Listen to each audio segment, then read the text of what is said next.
I am the Tofu Golem. Please enjoy the video. You start by preparing the new phone. Sign into the same Google account and make sure Wi-Fi or mobile data is on. Update Google Play services and Google Pay because compatibility matters. Once done, open Google Pay and choose to add a payment method. The app will guide you.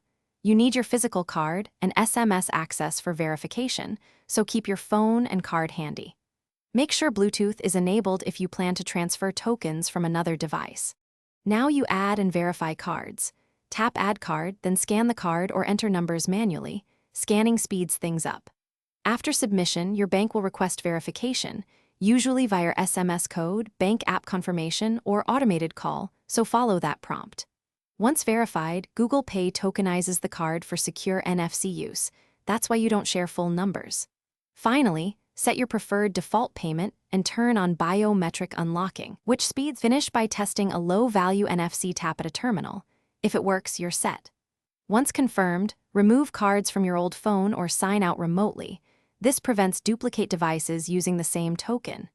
Make sure transaction history appears in Google Pay so you can track charges. If something goes wrong, try clearing the app cache, re-adding the card, or contacting your bank for token reissuance. Often a simple re-verification resolves it. Thanks for watching.